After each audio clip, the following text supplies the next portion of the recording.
룻기의 이야기는 적게 잡아도 약 3,000년 전의 이야기라고 할 수 있습니다. 고사 중에 고사가 됩니다. 사사들이 치리하던 때 일어났던 그런 사건이라고 성경의 첫 구절에 그렇게 기록되어 있는 것으로 보아서 적어도 이 3,000년 전의 그 옛날의 이야기라는 것을 감안한다면 그런 오래된 그 사건으로 이 룻과 보아스의 이야기는 그 당대에 있어서 아마도 가장 유명했던 러브 스토리라 할 수도 있을 것입니다. 만약에 그 당시에도 신문이나 방송이 있었더라면요, 아마 대단한 기사가 됐을 것입니다. 베들레헴 타임즈라든지 무슨 베들레헴 브로드캐스팅 스테이션이라든지 뭐 이런 것들이 있었더라면 아마 거기에서 탑 뉴스가 되었을, 특종이 되었을, 난리가 났을 만한 사건이라 할 수가 있습니다. 아마 그리고 또 영화로 만들어져서 대박을 터뜨렸을 것입니다. PG-13 해서 했을 것이에요. 이 우리나라의 춘향전은요, 아무리 오래된 것을 간주해도 춘향전은 기껏해야 700년이 되지 않습니다. 700년 전 이전이라 할 수 있으니까요. 룻기에 비교하면, 룻기를 그것에 비교하면 대단한 사건입니다. 무려 3,000년 전이니까요. 한 시대를 풍미하는 이 사랑의 이야기는 다른 세대와는 그 패턴이 많이 서로 다르게 마련입니다. 왜냐하면 각 시대의 그 환경과 문화를 따라서 사람들 간에 사랑하는 모습도 많이 다른 것이 당연한 일이니까요. 그렇지만 이 룻과 보아스의 이야기는 사실 그 내용을 가만히 들여다보면 여러분은 어떻습니까? 이것은 어떤 면에서는 전혀 남녀 간의 사랑에 관한 이야기라고 할 수 없는 것이 사실이 아닐까 하는 생각도 드는 것입니다. 현대적인 감각에서 볼 때는 이게 무슨 러브 스토리야, 무슨 사랑을 이렇게 해? 우리는 그렇게 말할 수도 있는 것입니다. 사실 룻기는 여자가 남자를 만나는 이야기가 아니니까요. 서로가 첫눈에 만나자마자 반해서 로맨스의 불꽃이 튀기는 그런 이야기가 아니기 때문입니다. 보아스는 룻의 상대가 되기에는 너무 나이가 많이 들었고, 룻은 애정영화의 주인공이 되기에는 너무 거리가 먼 여자였다는 생각이 들지 않습니까? 하루 종일 땡볕에 일하고 보리를 한 가마씩 머리에 이고 다니는 여자가 무슨 로맨스야. 그럼에도 불구하고 이 룻과 보아스의 이야기가 러브 스토리가 되는 이유는 이 이야기 뒷면에 숨겨져 있는 진정한 또 다른 러브 스토리가 있기 때문입니다. 숨겨진 이야기가 있어요. 그것은 자신을 잃어버린 양에 대한 진정한 사랑의 이야기, 하나님의 사랑, 그 이야기가 이 속에 숨겨져 있기 때문입니다. 하나님의 러브 스토리는 그 옛날 아담과 하와가 처음으로 죄를 지었을 때 그때 그저 간단하게 끝을 내고 말 수도 있었던 것을 막아주었던 그 사랑 때문에 시작이 된 것입니다. 하나님의 동산에 사단의 거짓과 계략을 끌어들여서 그 완전하고 그 정말 참으로 아름다운 그 세상을 망가뜨린 그 아담과 하와, 그때 하나님은 뭐 그리 복잡하게도 하시지 말고 그저 그 세계를 아담과 하와 더불어 다 심판으로 끝을 내고 정리했었어도 되는 사건이 아니었습니까? 그렇지만 하나님은 어떻게 하셨어요? 아담과 하와를 살리시기로 작정을 하신 것입니다. 그리고 또 이 두 사람을 다시 낙원으로 데리고 올 길을 마련하고자 그렇게 마음먹으셨던 그 하나님의 그 사랑 때문에 하나님의 새로운 역사가 시작되고 대서사시가 시작되게 되었던 것입니다. 그래서 지금 이 세상이 복잡해진 것이에요. 그래서 이 세상의 모든 사람들 가운데에서 아브라함을 하나님은 선택하시고 불러내십니다. 그리고는 끝없이 반복해서 하나님을 배신하고 있는 그 아브라함의 후손들을 참아내셨어요. 이스라엘의 나라를 세워주었습니다. 아브라함의 후손들로 이런 족속들로 그 나라를 세웠는데 수세기를 걸쳐가면서 그 나라의 역사는 다른 것이 아니었습니다. 하나님에 대한 배신의 역사가 이스라엘의 역사예요. 하나님 외에도 나는 다른 우상을 숭배하도 살 수 있다고 생각하고 하나님을 멸시하고 하나님을 저주하면서 그 사람 삶을 살아왔던 그런 백성들이 이스라엘의 역사였습니다. 그렇지만 우리 하나님 그들을 버리지 않으셨던 것입니다. 이것이 하나님의 러브 스토리의 내용이었습니다. 하나님의 이 사랑 때문에 오늘도 우리는 어떻게 살아요? 햇빛과 비가 선인과 악인들에게 골고루 내리고 있는 것을 보고 우리가 그 혜택을 입습니다. 또 이 하나님의 사랑 때문에 하나님은 우리를 매일 입히시고 또 우리에게 오늘도 일용할 양식도 공급하시는 것입니다. 그래도 하나님의 그 섭리 가운데에서 그 하나님의 사랑을 세상 사람들 가운데서 믿음의 친구들도 우리는 만날 수 있게 해주시고 또 그 믿음의 동료들이 있어서 우리가 삶의 격려를 얻어서 하나님 앞에서 신앙의 길을 계속적으로 걸어갈 수도 있게 하시는 것입니다. 이런 모든 하나님의 좋은 이 선물들 사실 가만히 생각해 보면 얼마나 감사해야 할 일이 아닐까 그렇게 생각이 듭니다. 이러한 하나님의 사랑이요. 아담과 하와를 죽이지 않으시고 살려내기로 작정하셨던 그 사랑, 그래서 그 수많은 세월을 불순종하고 배역하고 우상을 숭배하는 그 세대들을 참으시고 사랑으로 지내오신 그 사랑은 예수 그리스도께서 이 세상에 오시는 것으로 그 사랑의 극적인 충만한 모습, 완결된 모습을 드러내게 된 것입니다. 하나님의 그 완전하신 사랑은 룻이 그 한밤중에 추수한 보리더미가 쌓인 그 타작마당으로 나갔던 것보다도 더 훨씬 더 멀리 하나님을 나가시게 만들지 않았습니까? 하나님은 자신의 사랑을 성취하기 위해서 하나님의 가진 모든 것을 다 뒤로 내려놓으시고 이 땅으로 오신 것입니다. 깜깜한 이 세상에 죄와 원한과 미움과 다툼과 죽음으로 가득 찬 이 세상, 영적으로 바라보면 한밤중보다도 더 어둡고 깜깜한 이 세상 가운데로 단 한 가지 이유 때문에 나의 사랑하는 자녀들과 함께 살아야겠다 하는 그것 때문에 하나님은 이 세상으로 오시게 만들었습니다. 룻과 보아스의 사건을 보여주신 후 1000년 정도가 되었습니다. 그 1000년 만에 이 룻과 보아스의 이야기를 우리에게 주신 그 1000년 후에 지금으로부터 2000년 전에 베들레헴 동일한 곳입니다. 바로 그곳, 룻이 보아스를 만났던 그곳, 그 베들레헴으로 하나님께서는 이제 본인이 직접 사람의 모습을 입고 아기 예수의 모습으로 이 땅에 오신 것입니다. 우연한 사건이라고 생각하십니까? 하나님의 계시에 충족되는 사건이었습니다. 그때 그 2000년 전 하나님께서 사람의 모습으로 베들레헴에 오셨을 때 그곳에는 있을 곳이 없었습니다. 룻과는 달랐어요. 예수께서 이 땅에 오셨을 때는 베들레헴에서 룻과는 달리 예수께서는 그 몸을 의탁하실 곳이 없었습니다. 또 룻이 만난 그 보아스처럼 그렇게 예수님을 보호해 줄 사람도 없었습니다. 오히려 임시로 마국간의 처소를 정하실 수밖에 없었고, 그리고 쫓겨나도록 있기까지도 못한 채로 우리 예수께서는 태어난 지 얼마 되지 않으셨을 때 강보에 쌓인 채로 애굽으로 목숨을 구하기 위해서 피난까지 간 사람이 되었습니다. 룻을 구하기 위해서 이 보아스가 포기한 것과는 비교되지 않는 것을 우리 하나님 포기하셨어요. 하나님으로서의 모든 영광과 권리를 다 포기하시고 하나님 되시는 것을 그만두고 이 땅에 섬기는 종의 모습, 그 모습으로 왔습니다. 우리를 구하시기 위해서 모든 명예를 버리신 것은 물론이지요. 그리고는 오히려 자신이 구하려고 하는 그 사람들로부터 주님은 배척당하시고 멸시를 받았습니다. 하나님의 이 사랑은 결국 어떻게 됐습니까? 그 예수님을 십자가로까지 끌고 가게 했습니다. 이 세상의 어느 밤보다도 어두운 그런 암흑 속에 사는 것 같은 이 세상이었습니다. 예수님은 자신의 목숨을 죄를 짓고도 하나님을 모르는 그 사람들을 위해서 기꺼이 내놓으셨던 것입니다. 그 십자가 위에서 예수님은 그런 까닭에 완전한 버림을 받습니다. 하나님 아버지조차도 예수께서 우리의 죄를 대신 지고 계신 까닭에, 그 죄를 지고 있는 그 까닭에, 그 죄 때문에 우리 하나님조차도 예수님을 돌아보시지도 않았고 또 돌아보실 수도 없게 되었습니다.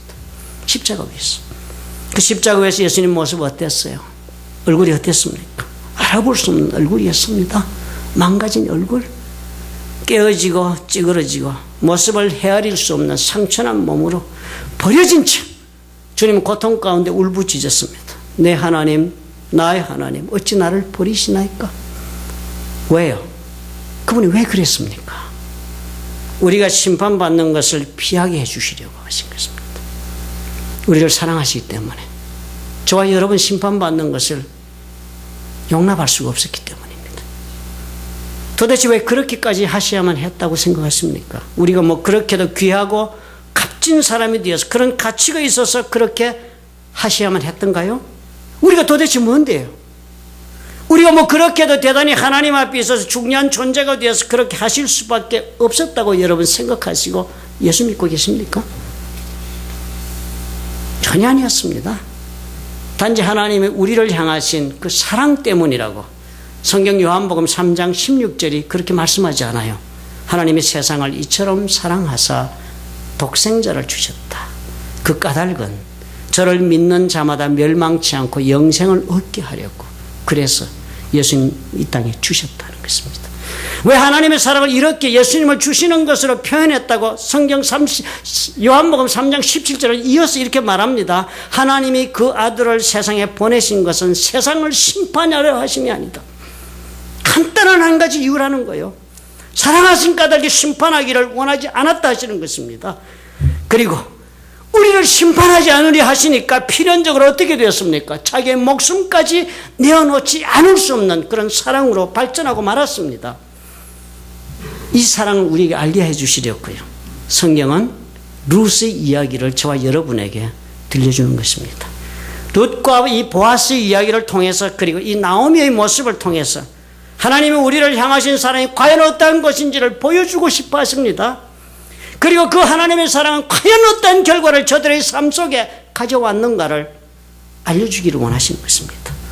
이 사랑 때문에 신실하게 나아간 그 룻에게 보아스는 어떻게 갚아주었던가를 한번 보아라. 그것을 보면서 깨달으라는 것입니다. 우리도 우리의 기업 물을 자 되시는 예수님께 신실하게 나아간다면 그 예수께서 어떻게 갚아주시는가를 한번 보아라 하는 그 말씀하세요. 그 첫째가 뭐였습니까?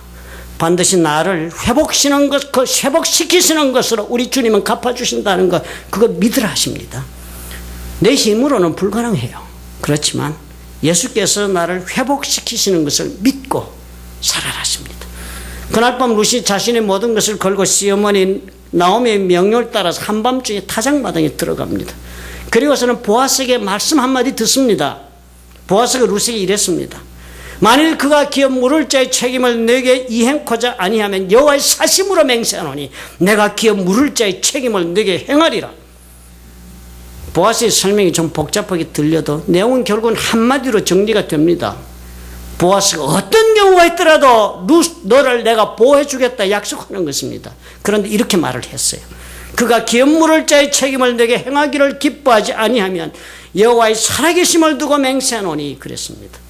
이 여호와의 살아계심을 두고 맹세하노니 하는 표현은요, 우리 번역이 이렇게 강하게 하느라고 해서 그렇지요. 원래 적혀 있는 말은 하나님께서 살아계신 까닭에 As the Lord lives, I will redeem you. 내가 너를 구원하겠다. 내가 너에게 기업을 물러주겠다.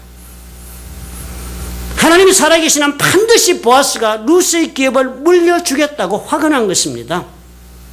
이 보아스의 룻에 대한 이 말처럼 예수께서는 우리에게 이렇게 다가오는 것입니다. 우리에게 온전한 기업 물을 자, 우리 하나님이 예수 그리스도 이 땅에 보내시고 그분께서는 보아스가 룻에게 그렇게 했듯이 저와 여러분을 대해 확언을 하시는 것입니다. 하나님이 살아계신 한 나는 너의 기업을 물려줄 것이다. 너를 회복시킬 것이다. 아직 룻에게는 이 말을 듣는 이 순간에 현실적인 결론이 나지는 않았습니다. 그러나 한 가지 분명한 것은 무엇이에요? 하나님 살아계신 것이 분명합니다. 그런 까닭에 보아스는 반드시 기업을 물러낼 것도 분명해집니다. 보아스는 이제 다음날 성문 앞에 나가보아야 보아스가 어떻게 할지 우리는 알 것입니다. 그렇지만 우리 예수님은 이미 성문 앞에서 십자가에 올라가셔서 기업물을 그 대가를 다 지불해 놓으셨다는 것을 기억하시기 바랍니다. 이미 주님은 확실하게 모든 조치를 다 취해 놓으셨어요. 그렇다면 저와 여러분에게 한 가지 남은 것밖에 없습니다. 룻이 그런 보아스를 믿고 기다렸듯이 우리는 우리 예수께서 우리의 기업을 물려주셔서 나의 삶을 다시 회복시켜 주실 것을 믿고 따라가면 되는 것입니다. 하나님이 살아계신 한 우리 하나님 예수님은 반드시 우리의 기업을 물려주시기 때문입니다. 이미 기업 물을 대가는 지불된 까닭에 이제는요, 회복의 절차만 다 밟으면 됩니다. 그러므로 예수께서 행하시는 대로 따라만 가시면 되는 것이 신앙의 길입니다. 나오미가 보아스를 대해 하는 말을 여러분 한번 들어보십시오. 18절에 기록하기를 내 딸아 이 사건이 어떻게 되는 것을 알기까지 가만히 앉아 있으라. 그 사람이 오늘날 이 일을 성취하기 전에는 쉬지 아니하리라. 대단한 말씀하셨어요. 왜 이 말씀이 기록되어 있습니까? 보아스가 이만큼 훌륭한 사람이란 거 그거 알려주려고 적었습니까? 아니지요. 우리 예수께서 우리를 위해 이렇게 하실 것을 미리 알려주고 있는 것입니다. 내 딸아 이 사건이 어떻게 되는 것을 알기까지 가만히 있어라. 그 사람이 오늘날, 예수께서 오늘날 이 일을 성취하기 전에는 결코 쉬지 않을 것이다. 기다리라는 것입니다. 그럼 여러분, 오늘 우리 성탄의 계절을 맞아서 우리 마음을 새롭게 하셔야 해요. 우리 마음을 새롭게 하시고 우리 믿음 또한 새롭도록 여러분 준비하셔야 합니다. 보아스를 보면서 우리 모두가 새롭게 예수님 앞으로 그리고 예수 그리스도께 나의 삶을 온전히 맡기면 된다는 것을 의심치 마셔야 합니다. 주께서 회복시키시기를 원하시기 때문입니다. 이것은 태초부터 하나님께서 아담과 하와를 에덴 동산에서 내치실 때부터 만들어 놓았던 계획이었습니다. 주께서 다시 한번 우리 모두에게 빼앗긴 삶, 무너져 내려버린 그 인생을 회복시켜서 하나님께서 우리를 향하여 계획하셨던 대로 우리 그 삶을 살 수 있는 기회를 우리 주님이 열기를 원하고 계시기 때문입니다. 회복은 과정이에요. 몸에 난 상처가 낫는 것을 여러분 주의 깊게 관찰해 보십시오. 한 단계 한 단계 나갑니다. 그렇게 나아가서 완전하게 어느 순간에 회복되듯이 우리가 빼앗긴 모든 것도 하나씩 하나씩 예수께서 직접 회복시켜 나갈 것입니다. 여러분, 그런 주 예수를 믿으신다면 그 주께서 완전한 회복을 이루실 때까지 결코 쉬지 않으실 것을 믿으셔야 해요. 그러시고 계속적으로 역사해 주실 것을 믿으셔야 해요. 그리고 살아나가야 합니다. 여러분, 믿으시면 아멘 하시기 바랍니다. 두 번째로 우리로 하여금 사랑을 배워서 성공하게 도와주십니다. 사랑에서 성공하려면 여러분 간단하지 않아요. 먼저 사랑을 내가 베풀 수 있어야 하겠고요. 그리고 또 내가 베푼 그 사랑으로 내가 상대에게 인정이 돼야 합니다. 사랑을 베풀었다고 인정받아야 해요. 사랑을 베풀었는데 원한으로 돌아오는 것은 사랑이 완성되지 못한 것입니다. 베풀며 사는 것이 얼마나 좋습니까? 하기야 뭐 어떤 분들은 아무리 가진 것이 많아도 베푸는 것을 싫어하시는 분도 있는 줄로 압니다. 또 베풀 줄을 몰라서 제대로 베풀지 못하고 사는 분도 많을 줄로 압니다. 베풀고 살고 또 남의 필요를 도와서 내가 채워줄 수 있고 꼭 물질뿐만 아니지요. 남이 당하고 있는 그 고통을 내가 조금이라도 경감시켜 줄 수가 있고 또 남들의 삶을 조금이라도 더 채워서 풍성하게 만들어 줄 수 있다면 그렇게 사는 삶은 정말 가치가 있는 값진 인생을 산다 할 수 있지 않겠습니까? 아니면 더 정확하게 표현한다면 이런 삶은 사랑을 실천하는 삶이라 할 수 있습니다. 가장 가치 있는 삶은 사랑의 삶이니까요. 그런데 우리가 이것을 배워서 인생에 성공할 수 있다는 것입니다. 보아스에게 약속을 받아낸 룻이 새벽에 돌아가기 위해서 일었을 때 보아스가 그렇게 했습니다. 보아스가 가로되 네 겉옷을 가져다가 펴서 잡으라.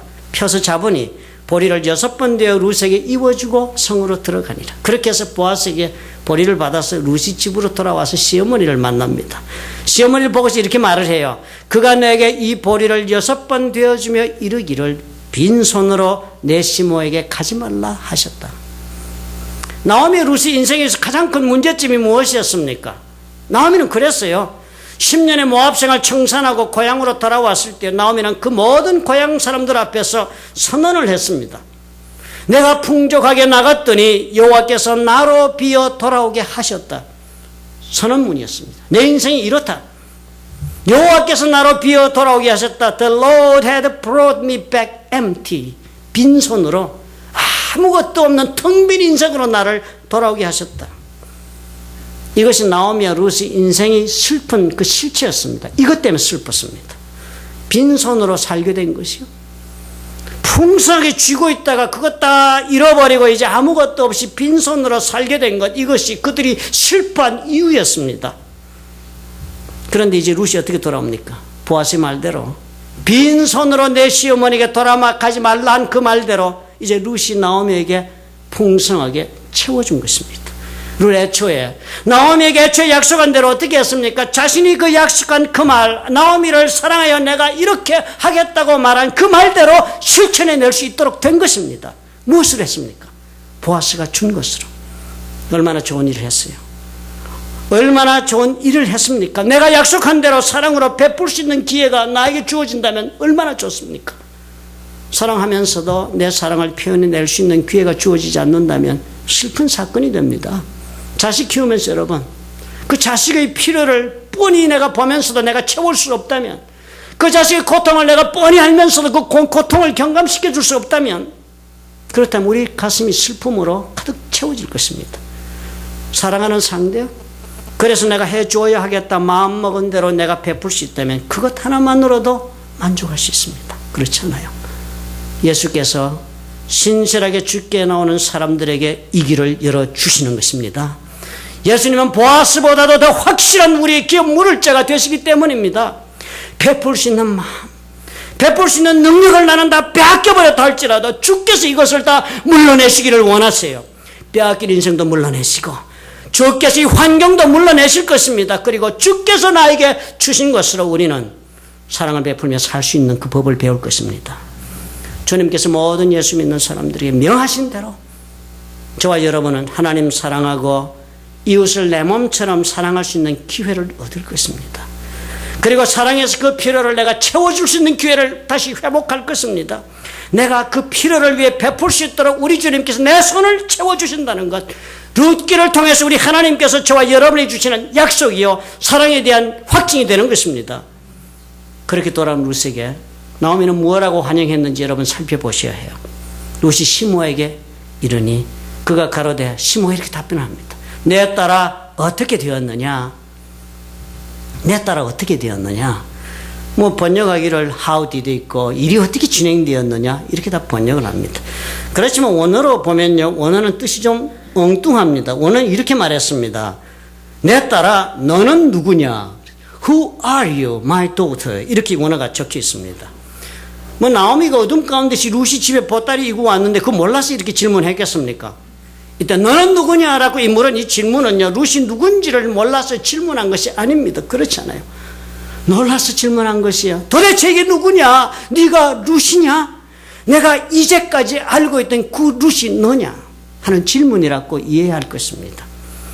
이제까지 나오미는 룻의 존재에 대해서 내적으로 갈등이 많았음이 분명합니다. 나오미에게 있어서 룻은 뭐였어요? 단지 남편이 죽은 불쌍한 과부요. 나오미에서 룻은 모압 여자여서 뭐 촉에도 낄 수 없는 2등 시민이었습니다. 그래서 나를 위해 일하면서라도 한평생 살겠다고 나선 여자다. 아마 이 정도 나오미의 가슴이 있었을 것입니다.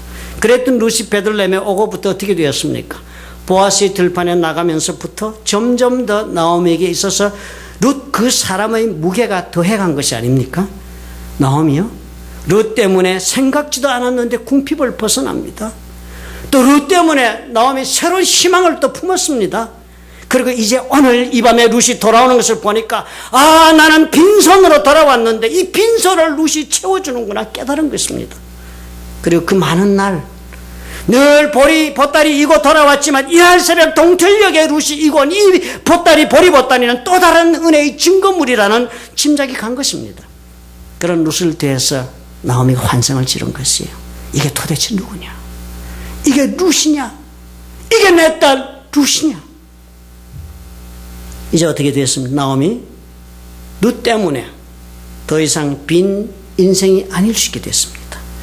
이제 룻이 모든 일을 이루고 있다. 룻의 덕분이다. 룻이 그 말한 대로 나에게 다 이렇게 이루고 있구나. 룻에 대한 중요성, 룻에 대한 가치를 발견한 탄성을 지른 것입니다. 룻은 이제 어떻게 됐습니까? 나오미에게 있어서 더 이상 불쌍한 모압 여자 과부가 아니었습니다. 나오미의 빈 인생을 채워주는 복의 근원이 되는 존재가 됐습니다. 나오미는 룻 때문에 복된 인생을 살게 된 것이에요. 룻은 보아스 때문에 나오미에 대한 자신의 사랑의 약속을 성취시킬 수 있었습니다. 룻은 사랑에서 성공하기 시작합니다. 사랑으로 섬기기를 원했던 시어머니 나오미의 모든 필요를 채워줄 뿐 아니라 나오미에게 또한 그 사랑의 존재로 인정받는 그 사랑으로 돌려받는 자신의 자리까지 얻은 것입니다. 예수께서 너희는 무엇보다 제일로 하나님을 사랑해야 한다고 하시고 그 다음으로 무엇보다 네 자신을 사랑하던 네 이웃을 사랑해야 한다 하셨다면 그 예수께서 그 말씀을 들은 우리 모두에게 그렇게 할 수 있도록 해 주실 것입니다. 말씀을 따라 사랑할 수 있도록, 그래서 저와 여러분이 사랑으로 성공할 수 있도록 우리의 빈손을 채우실 뿐 아니라 또한 확인받게 해주실 것입니다.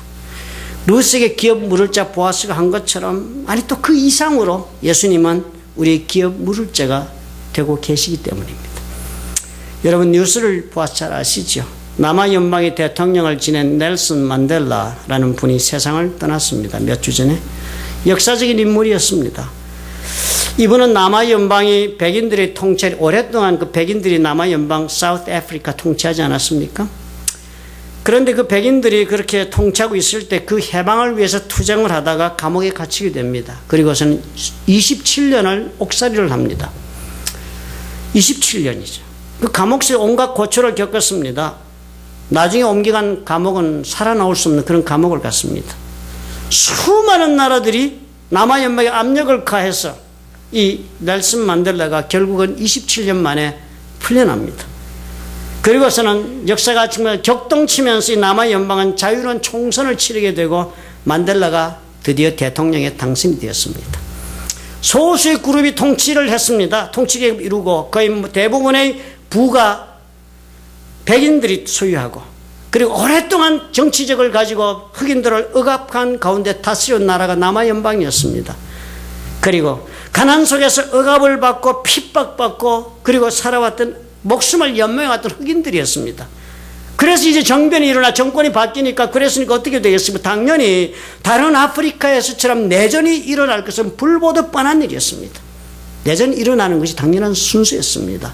다수인 흑인들이 백인을 공격할 수 있었고 재산을 몰수하고 형벌을 가하고 그러면서 나라가 혼란에 빠져들 것이 뻔한 그런 때였습니다. 이런 위기 속에서 만델라가 대통령이 됩니다.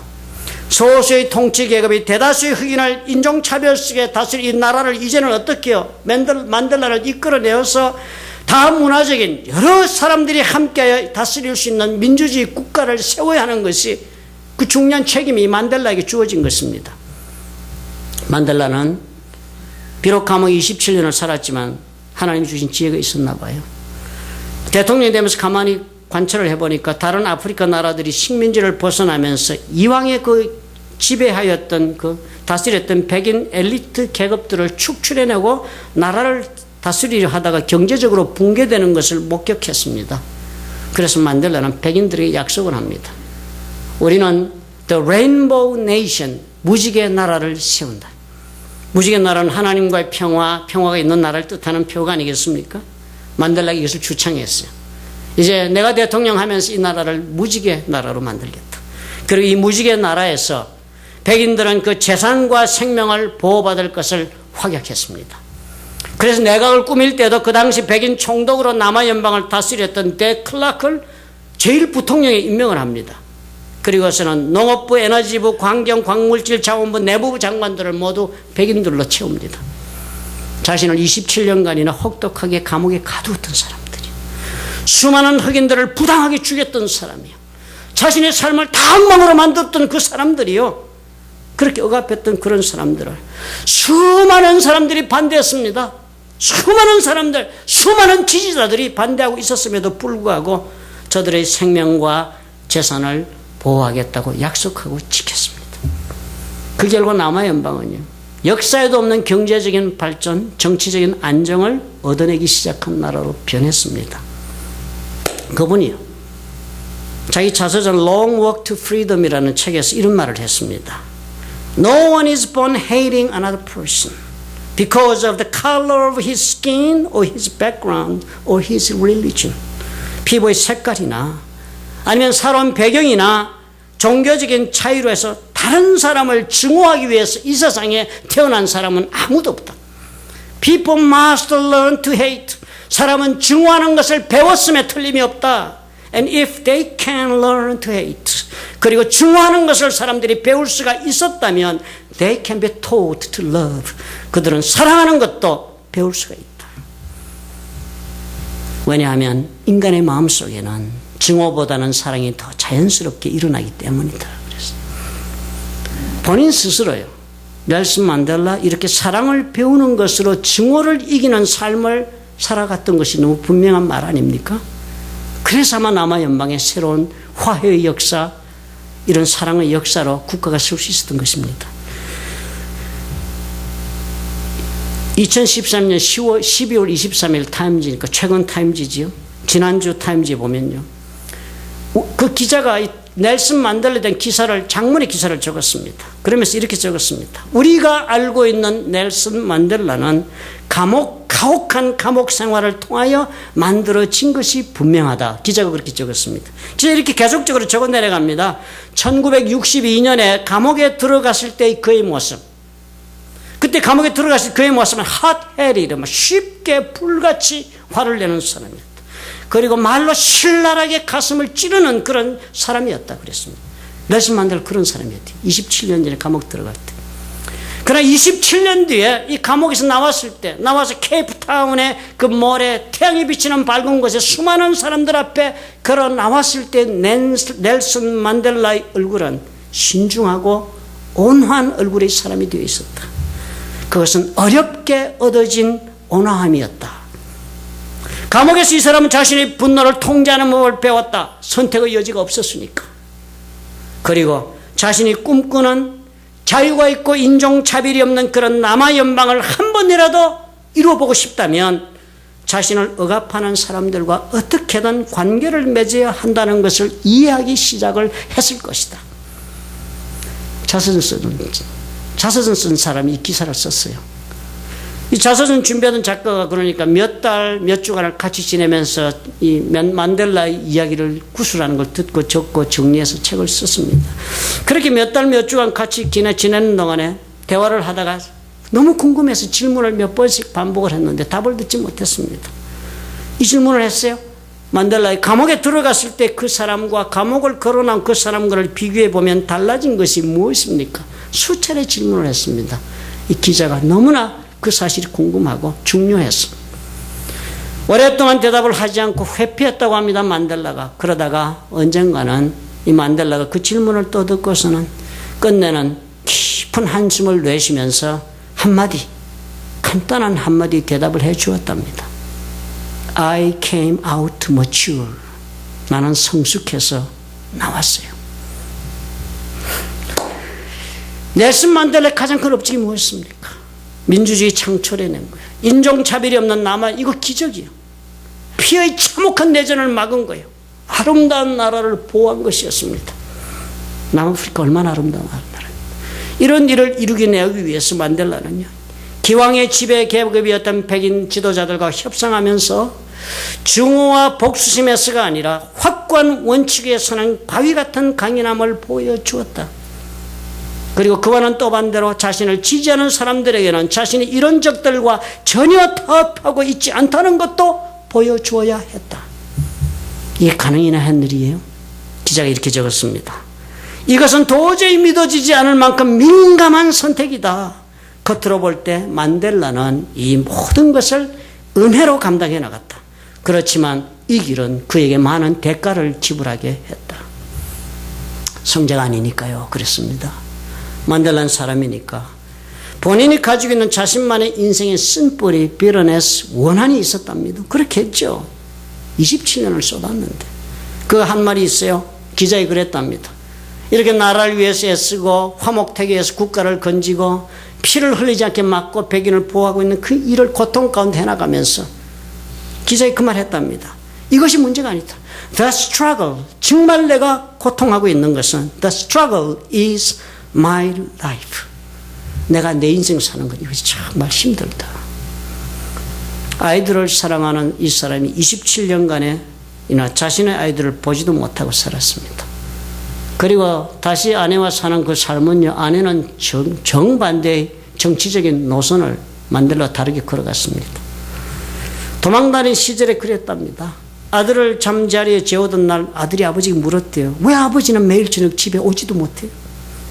대답을 했대요. 아버지는 수백만의 남아 연방의 아이들을 찾아가야 해서 그래서 매일 못 와. 도망다니니까. 많은 사람들이 만델라에게 지난 수년 동안 질문을 해왔다. 저 사람은 정말 인생에 삐를 해서 쓴뿌리가 없구나. 원한을 품지 않고 사는구나. 그때마다 그는 언제나 그 말에 미소를 짓는 것으로 대신했다. 극도의 자제력을 통해서 그는 자신의 원한, 비더네스를 숨기는 법을 배웠다. 기자가 그렇게 적었습니다. 그런데 여러분 어떻게 생각하세요? 만델라의 말을 보니까 기자의 표현이 틀렸네요. 만델라는 원한을 숨기는 법을 배운 것이 아니라 사랑하는 법을 배웠던 것입니다. 그래서 승리한 것이요. 그리고 만델라는 그 사랑하는 법을 통해서 남아 연방을 피 흘림이 없이 서로 화해하여 새로운 국가를 이루도록 인도해낼 수가 있었던 것입니다. 오늘 참으로 우연치 않게 성탄주일의 룻과 보아스의 이야기를 우리가 보았네요. 룻이 찾아간 그 보아스, 기업 물을 자가 되어서 룻의 인생을 새롭게 열어주었던 것처럼 우리의 예수님, 우리의 기업 물을 자, 내 인생을 다시금 찾아줄 자, 그래서 이 땅에 오신 그날을 우리는 크리스마스라고 부릅니다. 오늘 이 성탄이 진정 저와 여러분에게 삶의 기쁨이 되는 그런 날이 되게 하려면 우리가 한 가지는 해야 합니다. 룻이 보아스로 하여금 나의 주가 되기를 요청했던 것처럼 우리 모두도 주 예수께서 나의 주가 되기를 청해야 합니다. 그래서 나의 주가 되셔서 나의 기업을 물러주시고, 그래서 나로 하여금 하나님께서 그토록 원하시는 하나님 사랑하고 이웃을 사랑하는 일에서 내가 성공할 수 있도록 우리 주님 나의 삶을 회복시켜달라고, 그 기업물을, 그 권리를 나를 위해 오늘 행사해달라고 우리가 주님께 요청할 수 있어야 합니다. 그리고 배워야 합니다. 증오나 원한이 아니라 사랑으로 사는 법을 배워야 합니다. 성숙해지는 것이 이것을 배우는 것입니다. 우리의 기업 물을 자가 사랑의 법으로 이 모든 것을 우리에게 회복시키시고 성공적으로 이루게 하신다고 약속하시기 때문입니다. 왜 그렇습니까? 하나님 살아계시는 한, 하나님이 살아계시고 우리와 함께 하시기 때문입니다. 그리고 그 살아계신 하나님의 약속은 오늘도 2000년 전이나 3000년 전이나 여전히 동일하기 때문입니다. 믿으시면 아멘 하십시오.